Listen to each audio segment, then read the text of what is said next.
My name is Victor Weiss. Made the Aliyah with my wife Beverly almost 10 years ago.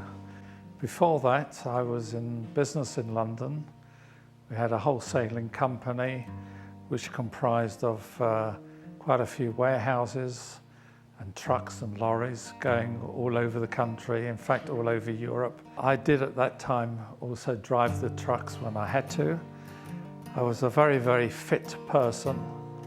You know, time and energy was absolutely of no consequence. I suppose it was about 15 years ago.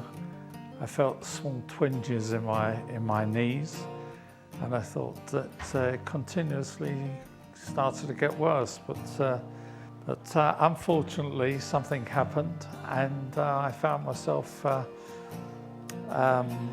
decreasing in the amount of walking that I could do.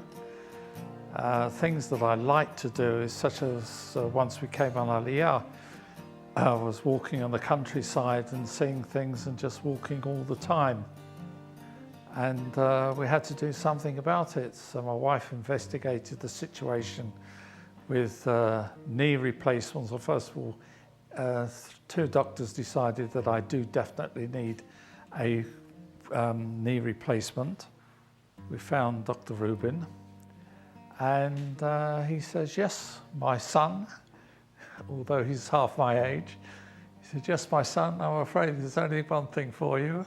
We were both very, very impressed when the first meeting with Dr. Rubin, because he didn't only give us the upside of what it's like to have a knee replacement, but he also gave us what the possibility is of things going wrong or what could go wrong, but in a very, very gentle way. That's when we got our confidence with him. And whenever we had questions, he was always there, not necessarily face to face. He was always available to answer the questions, to keep our mind at rest. And his main thing was, well, after the operation, I want you to make sure that you've got your city clothing with you, because I want you to take off the schmutters from that they give you in the hospital to wear, and so that this is all part of the healing process, that afterwards you'll be able to sit in your own clothing, sit in a chair and walk around straight away. That's one of his main themes. But I found him a very gentle person, a pleasure to speak to, always has time, or always had time for me to answer the simplest questions but what is more, he was like the old type of doctor that would give you his best all the time and really listen to your complaint and then answer any questions that I may have had. I had full trust in him from the minute I was introduced to him. You know, he didn't need excuses for this, but he was so very, very thorough, and not being fluent with the Ivrit and the paperwork, he's got a marvelous secretary, wonderful person who shared the same demeanor as he has got.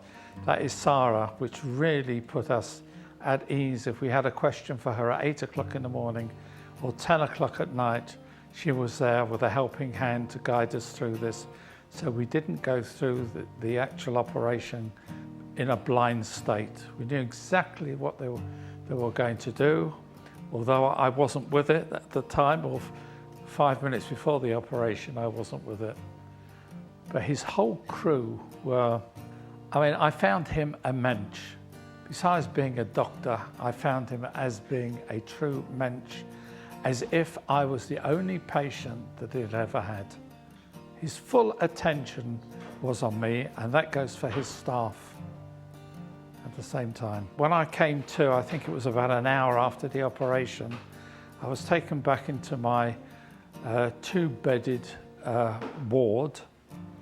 There was a gentleman next to me that had a shoulder operation, who I had to endure his crashing as I came into it. But then Dr. Rubin came in. He said to me, the first thing we said, As I said, get those schmutters off, put some clothing on, get out of the bed, and I want you to sit here in the chair whilst I talk to you.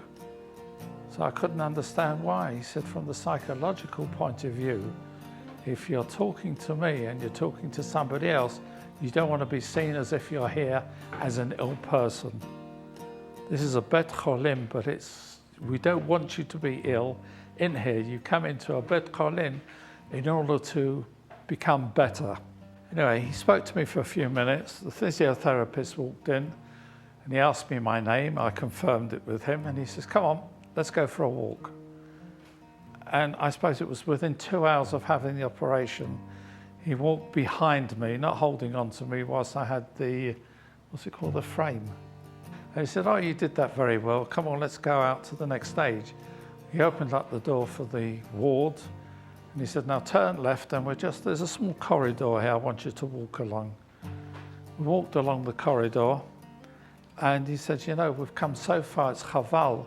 Did you notice the stairs on the right-hand side? I said, as a matter of fact, I did. Well, he says, chaval to come out again. You know, if the stairs are here, come on, let's go up the stairs. I would say this was within 3/4 of an hour or so, maybe an hour after we started all this.